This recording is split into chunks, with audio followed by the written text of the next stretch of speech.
बिस्मिल्लाहिर्रहमानिर्रहीम। अस्सलामु अलैकुम वरहमतुल्लाहि वबरकातुहू।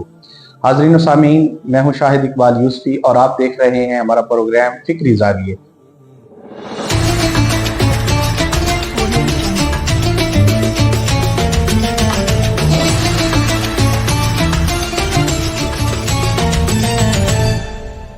सामीन कराम, हम मुख्तलिफ मौज़ूआत पर आपके साथ में गुफ्तगू होते रहते हैं। आपके सामने हमारे मुख्तलिफ टॉपिक्स के साथ हम हाजिर होते रहते हैं।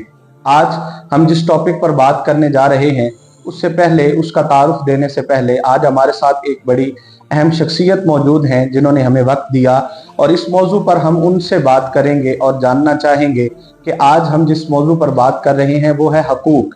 हकूक क्या है, हकूक की अक़साम क्या है और हकूक मुआशरे पर क्या असर अंदाज हो सकते हैं। और हमारे साथ आज मौजूद हैं जो किसी तारुफ के मोहताज नहीं, हमारे बहुत ही मोहतरम जनाब सनाउल्लाह ताहिर साहब, जो इस्लामिक स्कॉलर हैं और मिनहाज फतावा.com के इंचार्ज भी हैं और दुनिया भर से जो लोग मिनहाजुल कुरान इंटरनेशनल से अपने फतावाजात वसूल करते हैं उसकी रहनुमाई करते हैं, उसको जो है ना हैंडल करते हैं और फतवा पॉडकास्ट के ज़रिए पूरी दुनिया में लोगों के जो इस्लामी मसाइल हैं उनको सुनकर मुफ्ती साहब से कंसर्न कर भी लोगों के सामने पेश करते हैं। और आप माशाल्लाह एक प्रोफेसर भी हैं, आप बड़ी अच्छे जो है तज्जियाकार भी हैं। हमारे साथ मौजूद है मोहतरम सनाउल्लाह ताहिर साहब, हम आपको वेलकम करते हैं। सर, आपका शुक्रिया, आपने हमें वक्त दिया। और सर, पहला सवाल जो मैं आपसे पूछना चाहूँगा हमारे सामीन के लिए वो ये है कि सर, हकूक क्या है? बिस्मिल्लाहिर्रहमानिर्रहीम। अल्लाहुम्मा सल्ली अला सय्यिदिना मौलाना मुहम्मद व अला आलिहि वसहबिहि व बारिक वसल्लम। शायद भाई, पहले तो बहुत शुक्रिया, आपने अपने इस प्रोग्राम में गुफ्तगू के लिए मदऊ किया। आपने जो तारुफ और तारीफ़ की उसके लिए आपका बेहद शुक्रिया। मैं अपने आप को एक दीन का तालिब इल्म समझता हूँ और तालिब इल्म की हैसियत से ही जो चीज़ें मेरे इल्म में हैं वो आपके नाज़रीन के सामने रखूँगा और कोशिश करेंगे क्योंकि ऐसी चीज़ ना हो जिससे कोई फिक्री मुगालते का बायस बन सके। आपने जो सवाल किया कि हकूक क्या है, इससे पहले शायद भाई हमें ज़रा ये समझ लेना चाहिए कि इंसान ने हज़ारों साल की तारीख में, बल्कि लाखों साल की तारीख में इंसान ने एक चीज़ सीखी है। ये इंसान का फिक्री इर्तका है। उसने इस बात को समझा है और इस ज़रूरत को महसूस किया है कि वो तन्हा अकेला नहीं रह सकता। उसको रहने के लिए एक माशरे की ज़रूरत है, एक समाज की ज़रूरत है। जाहिर है, आप जब देखते हैं कि बाकी जितने भी जानदार हैं उनके साथ, जानवर जो हमारे सामने मौजूद हैं उनके साथ अगर आप इंसान को कंपेयर करें, एक बकरी का बच्चा वो 4-5 मिनट के बाद, अपनी पैदाइश के 4-5 मिनट के बाद वो खड़ा हो जाता है, चलना शुरू कर देता है।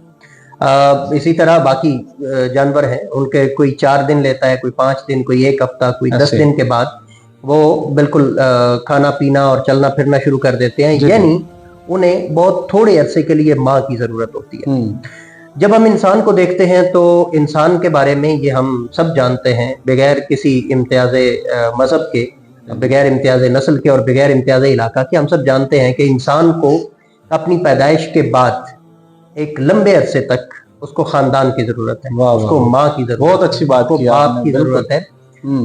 इस सारे और उसको खानदान की जरूरत है। फिर आप देखें कि उसको बोलने के लिए भी खानदान की जरूरत है, उसको चलने के लिए सहारे की जरूरत है, उसको खाने के लिए सहारे की जरूरत है। तो ये सारी चीजों से इंसान ने ये सीखा कि उसको रहने के लिए भी एक समाज की जरूरत है। वो अकेला नहीं रह सकता, उसको रहने के लिए एक समाज की जरूरत है। और जब हम समाज की बात करते हैं तो जाहिर है, जब इंसान दूसरे इंसानों के साथ रह रहा होगा तो उसका एक समाजी निज़ाम भी होगा, उसका एक माशी निज़ाम भी होगा, उसका एक माशरती निज़ाम भी होगा, उसका एक सियासी निज़ाम भी होगा। इन सारे निज़ामों में वो घिरा हुआ होगा। यानी वो खानदान में देखें तो किसी का बेटा है, किसी का बाप है, किसी का भाई है, किसी का कजन है, किसी का चचा है, किसी का मामा है। यानी उसकी हैसियत एक, उसकी डायमेंशन एक नहीं है, मुख्तलिफ डायमेंशन है। फिर वो कारोबार कर रहा है तो कारोबार में कहीं वो एम्प्लॉयर है, कहीं वो एम्प्लॉय है, कहीं तो वो मुलाजमत कर रहा है, कहीं वो खुद मुलाजमत पर रख रहा है। تو ان हैसियतों में भी वो मुख्तलिफ जहतों में घिरा हुआ है। तो इन सारी चीज़ों में हम देखें तो इंसान की एक जो सूरत हाल हमारे सामने आती है वो ये है कि कुछ तो उसकी जिम्मेदारियां हैं जो दूसरों पर आयद है, और कुछ दूसरों की जिम्मेदारियां हैं जो उस पर आयद है। जी। जो उस पर आयद जिम्मेदारियां हैं उनको हम कहते हैं कि ये इसके फराइज हैं, सही। और जिनकी ये जिम्मेदारियां उस पर आयद की गई हैं जिस तबके की, वो उनके ये हकूक है। मिसाल के तौर पर वो एक वालिद के तौर पर जी जी जी। उसकी जिम्मेदारियां हैं, तो औलाद के जो हकूक हैं वो इसके फराइज बन जाए। यानी कि हम आसानी से कह लें तो एक वालिद के जो फराइज हैं वो उसकी औलाद के हकूक है, बीवी के जो फराइज हैं वो शोहर के हकूक है, शोहर के जो फराइज हैं वो बीवी के हकूक है। यानी इस तरह से ये जितनी जिम्मेदारियां हैं, यानी असल जब हम हक को कहते हैं तो हक से मुराद उसकी जिम्मेदारी है।